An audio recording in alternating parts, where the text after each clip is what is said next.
Hey guys, Josh from SoccerReviewsForYou.com with an unboxing plus on-feet video of the Adidas Predator LZ2 in the alternate colorway of the Tribute Pack. So we'll get the shoes out of the box really quickly. Keep in mind that the shoes do not come with any extras, so I'll get this box out of the way. And if you guys could take a quick second to leave a like on the video, it would be greatly appreciated. So here is a look at the alternate colorway in the Tribute Pack. There were 2 colorways in total. Both, I believe, were exclusive to the US market. So if you did want to order a pair of these, there are buy it now links down below in the description. Unfortunately, they will be from only US online retailers.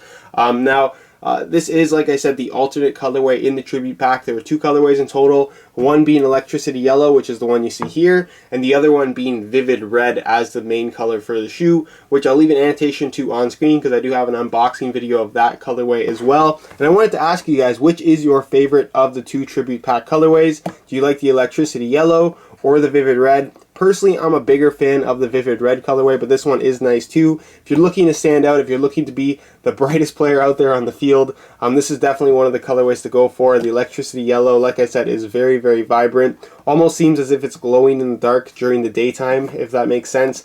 And overall, it's just a very, very bright color. So you have that as the main base for the shoe, including the laces themselves. Then you have your red accents in the form of the Adidas stripes here on both the outside and inside of the shoe, as you can see. And then you have your black accents on 2 of the Predator elements, both the dribbling element and the sweet spot element here on the instep. Your Predator branding there on the back. The insole is in black, and then of course the sole plate is also all black with clear translucent studs, which I think look pretty good. So that's pretty much it as far as the colorway itself goes. To touch on the performance very, very quickly, if you guys would like more information, be sure to check out the full written review on my website, linked down below in the description, as well as the playtest review video that I have, and I'll leave an annotation to that on screen. Now, to do a quick overview of the technical specifications very, very quickly, the upper on this shoe is made from what Adidas calls hybrid touch synthetic. Essentially, it's a synthetic material designed to mimic the feel of natural leather. It's definitely on the thinner side. It's not as padded as what you're going to find from an actual leather material, but it definitely does its part to provide a slightly softer touch on the ball. It's a definite improvement over the original LZ, and overall just feels pretty good and it's very comfortable. You'll also find that after a couple hours of break-in time, it will actually stretch and form to your feet just a little bit, providing that nice custom fit that you would look for from pretty much any soccer shoe. Now, the highlight of any of the Lethal Zones models from Adidas is obviously the Lethal Zones themselves, or the Predator elements. You have 5 in total on this shoe. On the outside here in black with this kind of X pattern, you have the dribble zone. Again with the X pattern, on the top of the toe box, you have what's called the first touch zone. On the instep here, you have the sweet spot in black. You have your main striking element here going across the front of the shoe with this kind of diamond slash zigzag, kind of 3D pattern. And then of course your 5th element is this passing slash control element in the form of these rubber strips here right on the instep. Now, none of these elements are going to improve your ability to perform these skills or make you a better player at all. But what it is going to do is allow for a lot of extra grip between your foot and the ball. And if that's your thing, you're going to like this shoe. If you're not a fan of having a lot of extra grip, then it's probably something to stay away from. Now, you do have your off-centered lacing system as well, which is not uncommon for the Predator models. You do have a tongue as well, which also is made from hybrid touch synthetic, featuring a thick layer of memory foam going right through the middle, allowing for a very comfortable and secure fit. You have your internal plastic heel counter right there, a mid-cut here, right at the ankle, so it is very, very supportive and just feels solid on your feet. And then a perforated synthetic leather heel liner with a decent amount of padding that just keeps your heel locked in place very, very comfortably. As far as the insole itself goes, it is fully removable, as you can see, black in color with your red accents. It's a synthetic suede slash nubuck material, very, very smooth.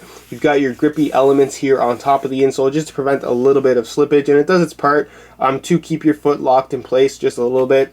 And then as far as the insole itself goes, it's just a thin layer of foam, nothing too fancy, but there's enough there to maintain a comfortable fit on the inside of the shoe, which is obviously very, very important. As far as the outsole itself goes, it is a sprint frame construction, as you're going to find from pretty much all the top-end Adidas models at this point in time. It's made up of 2 different plastics. You have a more flexible plastic here in the forefoot area, whereas the midfoot and heel have a more rigid plastic, just to allow for plenty of stiffness through the areas that you need it most, and then obviously flexibility in the forefoot, which is very, very important. Stud pattern itself is all triangular studs, as we've come to know from Adidas. Performs well on natural grass playing surfaces, and like all the Adidas models as well, this shoe is MyCoach compatible, which is that little lump there through the midfoot. So if you do have the MyCoach chip, you can slot it in the left boot and go about your day. So that's pretty much it as far as the unboxing portion of this video. And to move on to a quick weigh-in so you can see how lightweight these guys are. Just like the original Predator LZ, the LZ2 is also fairly lightweight. So I'm going to weigh this pair for you today in real time just to give you a better idea as to the actual weight of the shoe, because it can vary from the listed weight from time to time. Keep in mind that this is a brand new pair in a size 9 US. We're going to throw it on the scale, and you can see that these guys weigh in at 8.2 ounces, which is, like I said, very lightweight for a shoe that feels this solid, and of course has all of those extra rubber elements on the upper itself. So that's pretty much it as far as the weigh-in portion of this video goes, and I'll move on to a quick on feet so you can get a better idea as to how these shoes fit and what the sizing is like. Alright, here's a look at the LZ2s on feet, and this is a boot that really surprised me in terms of how comfortable it is, especially after a couple hours of break-in time. The hybrid touch synthetic, while it is fairly soft from right out of the box, give it a couple hours of wear time and it actually has a decent amount of stretch to it, giving the shoe a very natural and very custom fit on your foot, again making for just great overall comfort. As far as the width of the shoe goes, it is a synthetic boot, so it's probably not the best choice if you have excessively wide feet, but for the most part this is a shoe that's going to fit most people. One thing to keep in mind is that you do have these two rubber elements on both the inside and outside, which is going to prevent the upper to stretch mainly in the forefoot area. So again, if you do have very wide feet, especially in the forefoot area, it's probably one of those shoes to stay away from and just stick to something with a natural leather upper. As far as sizing goes, I'm wearing my usual size 9 US here, and the fit and length is absolutely perfect. So if you are looking to order a pair of these for yourself, I would strongly recommend going true size for the best possible fit. So that's pretty much it as far as the on-feet portion of this video, and I'll leave you to my final thoughts. Alright guys, that's it for my unboxing of the Predator LZ2. This is a shoe that definitely isn't for everybody. If you're a fan of having a lot of grip on the ball, then you're going to love this shoe. If you like something that allows the ball to slide more freely against your foot, then I would probably stay away from the LZ2 altogether. But one thing I can say about this particular shoe is that it is a definite improvement over the original LZ model in every single way. So if you guys are looking for more information on the overall performance, be sure to check out the full written review on my website, linked down below in the description.